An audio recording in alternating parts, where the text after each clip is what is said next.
मेरे भी थोड़े दिन पहले इस टॉपिक पे बात हो रही थी। मेरी एक क्लाइंट होती है अमेरिका में, जो मैं कंसल्टिंग करता हूँ। उसमें एक क्लाइंट है जो फाइनेंशियल एडवाइजर्स हैं, मियाँ बीवी दोनों, अमेरिका में ना। वो खातून मुझे बता रही थी कि उनके जो क्लाइंट्स आते हैं उनके अंदर कोई अगर औरत क्लाइंट आ जाए तो उनको कुछ नहीं पता होता। और वो कहती हैं कि मैं जब भी किसी टॉक में जाती हूँ, लाइफ इंश्योरेंस या हेल्थ इंश्योरेंस वाली टॉपिक्स डिस्कस कर रहे होते हैं, तो वहां पे ऑडियंस में भी सारे मर्द बैठे होते हैं, औरतें आती नहीं है इन टॉक्स के अंदर।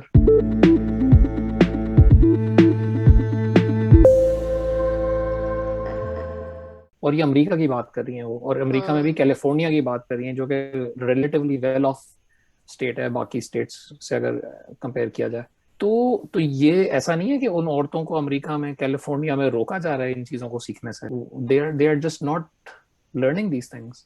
So it is a bigger problem when you cannot blame culture or brainwashing of society. तो ये मेरे पास जवाब नहीं है इस चीज का, लेकिन मैं सिर्फ इनिशियल पॉइंट रेस कर रहा हूँ कि it is a much deeper question and I think which needs to be addressed. Problem की बजाय ये बेसिकली एक ट्रेड की तरफ इंडिकेट कर रहा है ना, ये जो आप ब्रेन एक्सपेरिमेंट बता रही है ना, ये मैंने भी इसको देखा था।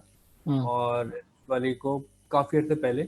लेकिन जब मैं देख रहा था ना, जब भी मेरे जहन में सवाल यही था, एक जेंडर जो है काफ़ी ज़्यादा रिस्क एवर्स है, दूसरा बिल्कुल भी नहीं है।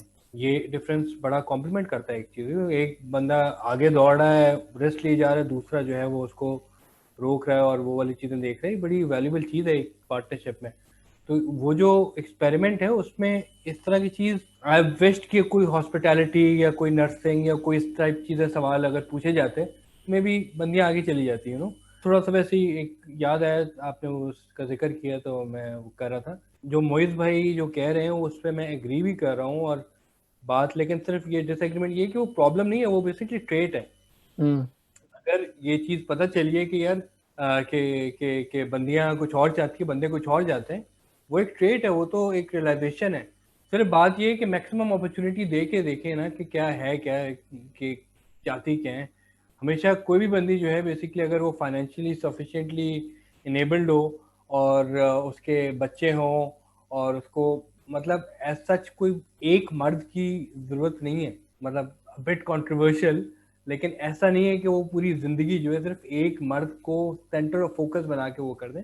एक मर्द की जरूरत हो भी सकती है, ऐसा नहीं है, और बहुत सी केसेस में है भी। लेकिन what I am trying to say is कि जो सेंटर ऑफ फोकस है, that every human being wants to contribute as much as possible in, before departing from this world, which is true for man, true for female. अब कौन से area में वो contribute करना चाहती हैं वो एक अलग बात है। अभी तो ये चीज़ है कि हमारे सोसाइटी में best included, but to a lesser extent dependency बहुत ज़्यादा है।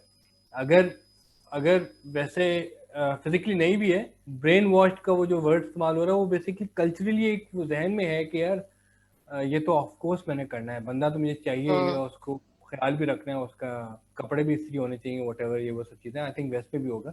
लेकिन ये आई थिंक रेजिड्यू है, इसके कोई रेजिड्यू फ्रॉम पास्ट है, इसका कोई फायदा इन दैट सेंस नहीं है कि वो जो एक contribution at a bigger level before hmm. Departing the world, उसमें उसका कोई ताल्लुक नहीं है। ये सिर्फ रेजिड्यू है इन माय ओपिनियन। इस चीज में जो मैं ऐड करना चाहूंगी, वो अपॉर्चुनिटी तो है, हमें रियलाइज ही नहीं होता कि यार how much more we can do if we come out of this and get over this one small thing कि हमारा center of gravity, center of attention, center of all drive is a man। अगर हम इससे बाहर आ जाएं तो I think हमारी achievement का लेवल बहुत आगे निकल जाएगा। अपॉर्चुनिटी तो डेफिनेटली है, अपॉर्चुनिटी कोई किसी के लिए नहीं रोक रहा, ना वेस्ट में और ना शायद पाकिस्तान में। लेकिन हम उसको ग्रैब करने के लिए भी तो एक सर्टेन माइंडसेट चाहिए ना। वो माइंडसेट उसी वक्त होगा जब हम वो अपना फोकस थोड़ा सा शिफ्ट करेंगे, सिर्फ एक शादी वाले पॉइंट ऑफ व्यू से हटाकर अपने ऊपर फोकस करें कि यार मैं क्या अचीव करना चाहता हूँ, मेरी क्या ड्राइव है।